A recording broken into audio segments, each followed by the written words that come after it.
quando a gente fala em reforma protestante, a gente tem que entender também que tem uma contra-reação, né? Que é na chamada a contra-reforma. A contra-reforma, gente, no caso, ela foi uma iniciativa da Igreja Católica daí de tentar frear o avanço protestante, né? Se teve o avanço protestante que, assim, a Alemanha foi diretamente atingida, a Inglaterra, a Suíça, outros ramos da Europa, a Igreja Católica, no caso, vai fazer a contra-reforma, que era uma tentativa, a gente pode colocar aqui, a grosso modo falando, de frear o avanço protestante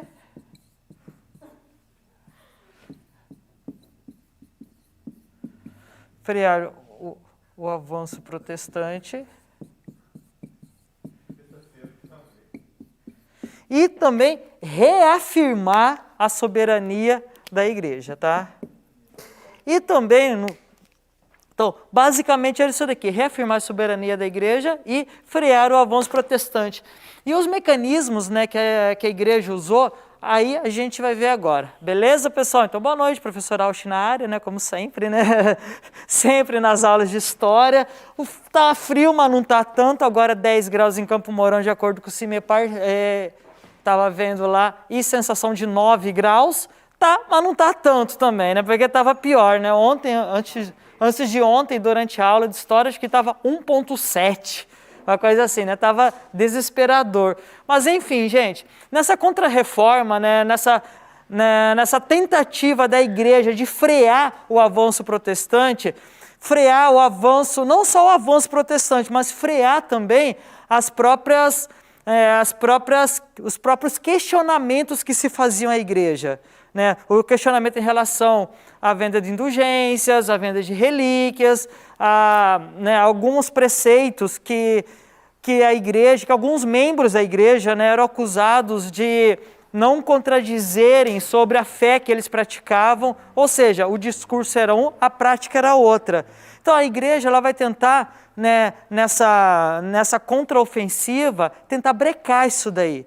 Tentar fazer com que a igreja ela retome a unidade do pensamento cristão, no caso, né? Só que para isso eles vão o quê? Vão restaurar o Tribunal do Santo Ofício. O Tribunal do Santo Ofício era para deixar, assim, como eu posso falar? Deixar a coisa um pouco mais radical nos territórios que a igreja era dominante, né? Isso daqui em Portugal, na Espanha, no caso, na França. Então, esses locais em que a igreja ela já tinha a primazia da fé, o Santo Ofício ele vai ser mais radical, para não deixar com que aqueles povos se convertam, no caso. O Tribunal do Santo Ofício também ele vai ser muito usado na América Hispânica, para manter a soberania espanhola na Igreja Católica, né, e impedir o avanço principalmente dos holandeses, que eram protestantes, tinham se convertido ao protestantismo, e garantir também a conversão dos indígenas, no caso, né, esse Tribunal do Santo, né, Ofício. E isso daí foi decidida, essas estratégias, através do Concílio de Trento, ou chamado Concílio Tridentino também, né? E uma das grandes sacadas deles foi essa imposição do Index. Index, no caso, quer dizer, eu vou fazer aqui bonitinho, não vou fazer de qualquer jeito, né, para ficar mais fácil para quem quiser anotar. Deixa eu apagar aqui com esse santo pano, porque o apagador sumiu. Tinha um apagador, o apagador sumiu, né, dessa sala. Mas enfim, gente. Opa! Esse pano não é muito meu amigo. Eu não vou ficar com ele aqui, que vou ficar parecendo... Aqui, gente. Então, Index...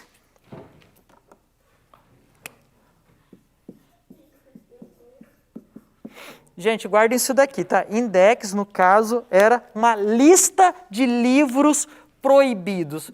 Ou melhor, uma lista de leituras proibidas para os católicos, tá?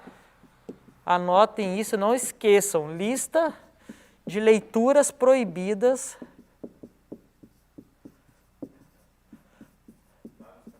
Exatamente, para os católicos. Entre livros, essas leituras proibidas, estavam algumas leituras do Renascimento, por exemplo. Copérnico, Galileu Galilei, sabe, Leonardo da Vinci, não o pagodeiro, mas o Leonardo da Vinci. Esses tipos de leitura que, na visão de alguns membros do clero, porque isso não foi uma unanimidade no clero, foi uma cúpula que adotou isso, mas ele não foi unânime, né, era para brecar principalmente o pensamento protestante. Então, alguns livros que evocavam o protestantismo foram proibidos para os católicos, livros também que questionava, eu não digo alguns preceitos, mas que advogava pela ciência, como Galileu Galilei, Copérnico, né? Aquela ideia, imagina, vai falar que a Terra não é o centro do universo. A cabeça deles também, né? Que o mundo, de repente, não é plano, sabe esse tipo de ideia? Então, essas leituras elas foram proibidas através do Index. Então, né, e quem, né, ousasse, pulasse a cerca, ousasse, no caso, né, contra tudo e contra todos, chegar, ler esses livros e, ao caso, ficassem sabendo, estavam correndo o risco de ir para o Tribunal do Santo Ofício. E esse Tribunal do Santo Ofício, gente, que promoviam, né, alguns autos da fé, eles eram muito rígidos nisso daí.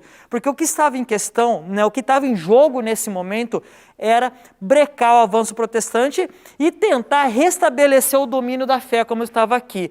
Para eles, né, para os católicos, nesse momento, né, dessa liturgia aqui, o inimigo não era mais só o islâmico. Os protestantes foram colocados, no caso, no mesmo nível dos islâmicos, ou seja, eram os católicos contra os infiéis, no caso, os inimigos que seriam os protestantes e os islâmicos também. Claro, gente, isso daqui que a gente vai falar, né, que eu vou discorrendo, né, com vocês, não é, assim, uma crítica à fé, pelo amor de Deus, longe disso, né? Mas é o que eu falei para vocês esses dias, é o uso político que se faz da fé, né? O uso político que se faz. Isso daqui eram algumas pessoas delegando sobre uma maneira, né, de brecar um avanço, e a gente está falando isso daqui de século XVIII também. A gente está falando de século XVI, século XVIII, a gente tem que ter isso daqui na cabeça também, né? Isso daqui foi 400 anos atrás. Então, eram pessoas de outro tempo. Lembra que eu falei para vocês, né, esses dias, que na história a gente tem que tentar não fazer os julgamentos, né? Tentar não olhar para o passado com os nossos olhos de 2021. Isso é muito difícil, né? Porque nós somos seres do século XXI. Nós somos pessoas do ano de 2021 agora, né? É muito difícil a gente olhar para o passado e não fazer julgamento, né? Mas isso se chama anacronismo. A gente tem que entender que eles eram pessoas de outro tempo, né? 50 livros, exatamente, Maria Vitória, exatamente, foram 50 livros proibidos. A lista do Index ela é bem grande mesmo, né? E isso daí era tentativa de inibir um pensamento, né? Um pensamento que pudesse ou afrontar ou então questionar alguns dogmas.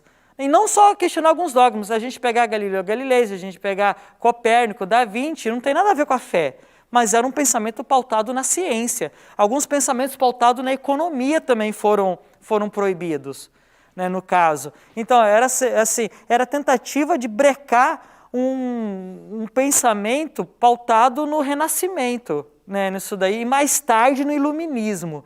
Ou seja, o mundo, gente, nesse momento, é uma porta que se abriu, entrou o ar, só que quando abre a porta, o ar entra, não tem como tirar. A gente vai pegar o quê? O ar vai empurrar para lá? Não vai, né? Assim como o mundo vai andando, né, as coisas vão acontecendo, e sempre quando tem uma mudança de pensamento, sempre, uma mudança de pensamento, tem um grupo que vai se opor a isso.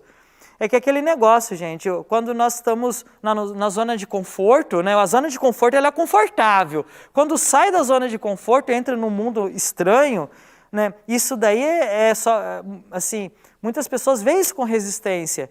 Quando o Brasil foi acabar com o escravo, por exemplo, teve uma puta de uma resistência dos grupos mais conservadores.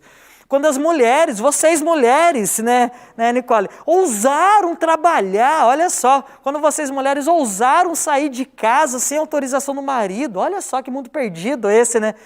Isso daí também sofreu muita resistência dos grupos conservadores, ainda mais numa sociedade patriarcal como a nossa, né, rígida, uma estrutura rígida, né? Então, sempre quando tem uma mudança de pensamento, ou um avanço, sei lá como a gente pode interpretar isso, tem uma resistência de um grupo.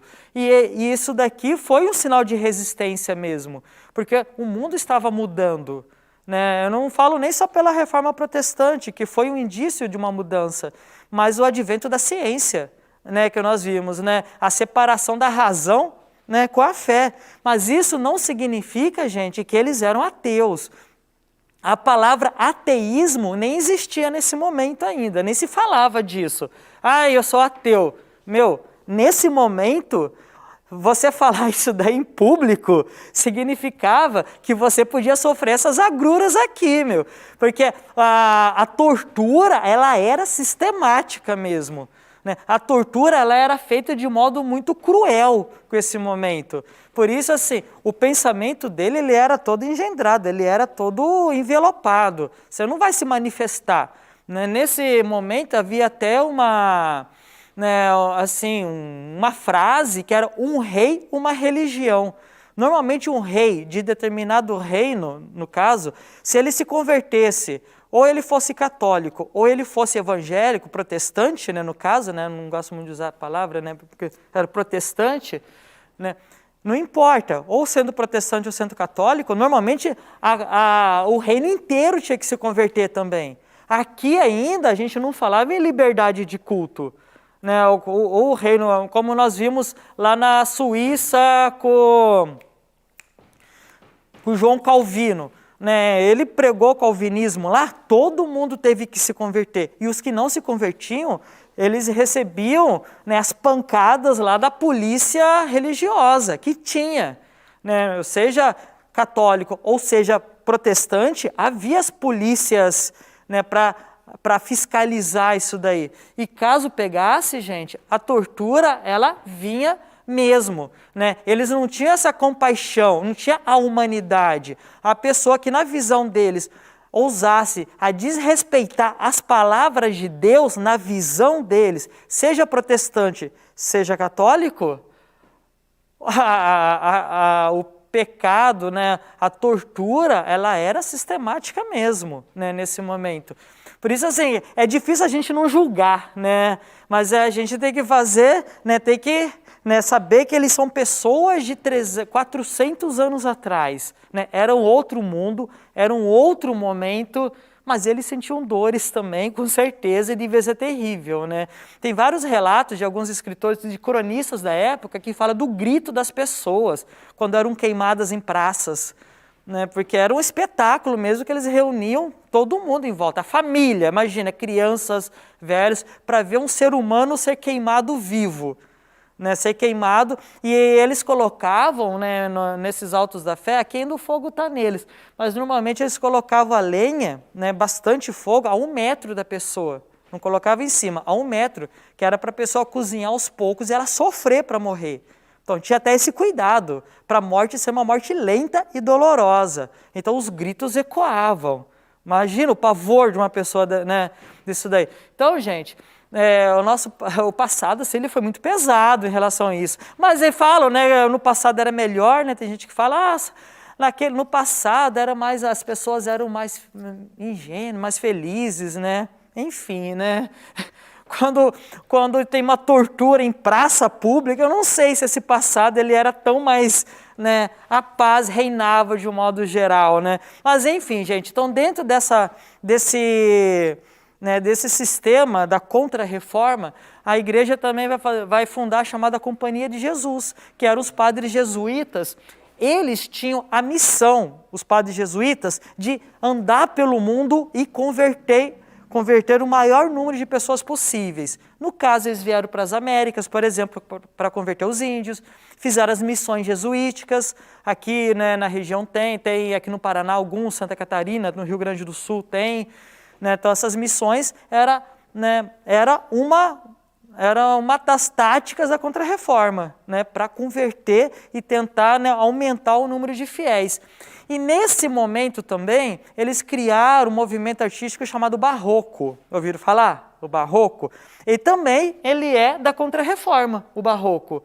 O Barroco, no caso, ele teve várias leituras diferentes. Na Itália ele teve uma cara, em Portugal ele teve outra cara, aqui no Brasil ele teve outra cara, na Bahia ele teve uma cara, em Minas Gerais outra.